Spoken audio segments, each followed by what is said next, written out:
Hello and welcome back to Pickle Corner. In the previous video, we were talking about the switch statement, break statement, and continue statement. If you did not watch the video, link is given in the description. You may go and watch it. So in this video, we will talk about the functions part 3, which is the naming of a function and initializing it. And so let us go into deep and talk about it. First of all, we will see how to name a function. The name of the function should be any legal name, not a reserved word like int, float, double, or any other data type which is to be defined or declared. So is not as same name as another function in your program. It should not match with any other name in the function. It should be a unique one. It's not the same as any of the standard library functions would prevent you from using the library function. So, so the name or the naming must be unique that it should not match with the standard library functions also. A legal name has the same form as that of a variable.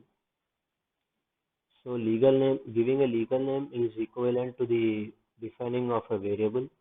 So a sequence of letters and digits must be included. First character must be a letter like A, B, or any other alphabet. Underline character, underline character counts as a letter. So the character you are declaring it will be counted as a letter. The name that you choose should be meaningful and relevant to what the function does.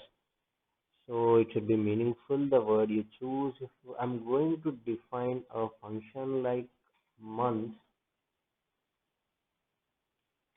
and I need to declare it to 12 and there must be a relevancy with the defined function. I mean, the months must be relevant to this defining of a function. Like if I am having 12 months, I need to declare it January, February, March, April, May, and etc. So there are three common approaches you can adopt the naming of a function. Separate each of the word in a function name with an underlined character. So like if we have defined, so the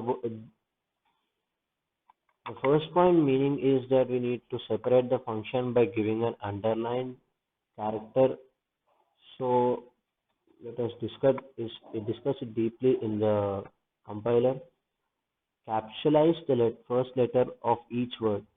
So it is like English grammar where you need to capitalize the first letter, which is giving a priority that the starting is from.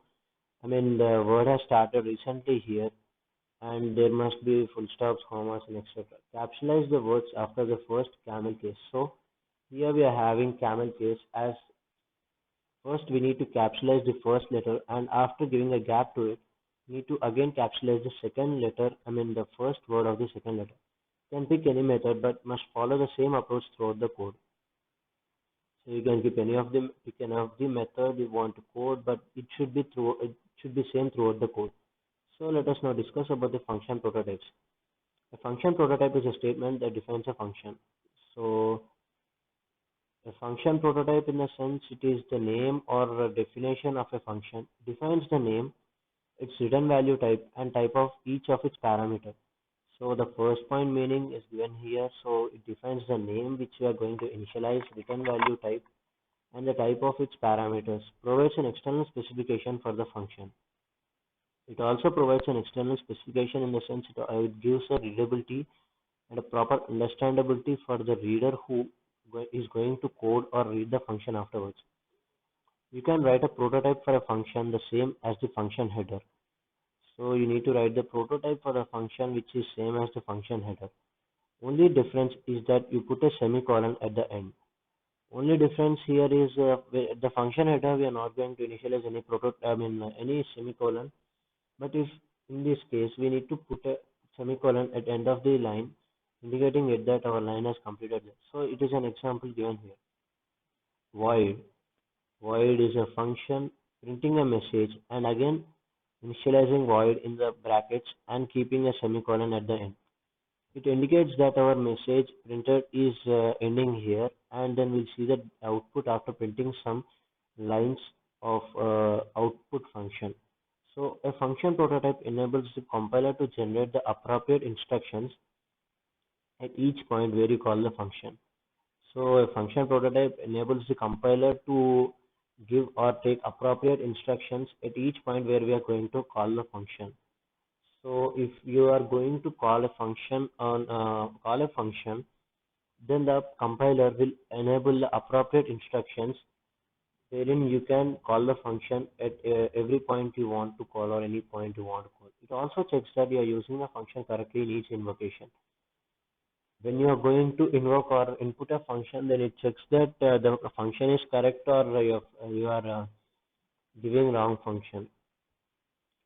So function prototype is giving these all benefits to us, and these are the fundamentals of the function prototype. When you include standard header file in a program, the header file adds the function prototype for that library to your program.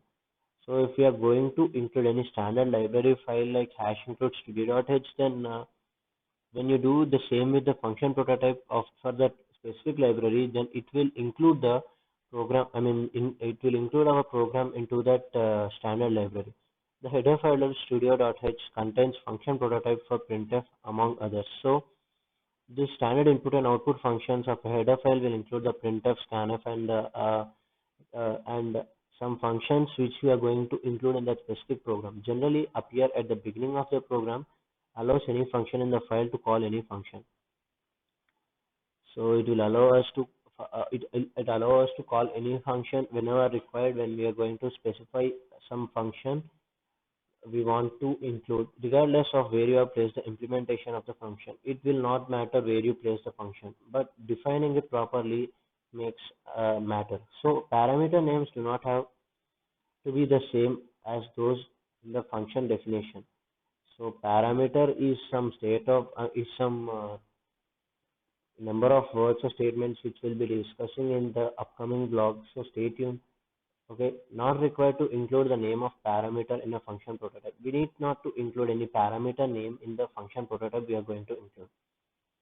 So for more interesting updates, subscribe to our channel Pickle Coder, share it across your friends, and do subscribe to our channel for more interesting updates. And do not forget to click on the bell icon for indication that my video has been released. So thank you for today and signing off.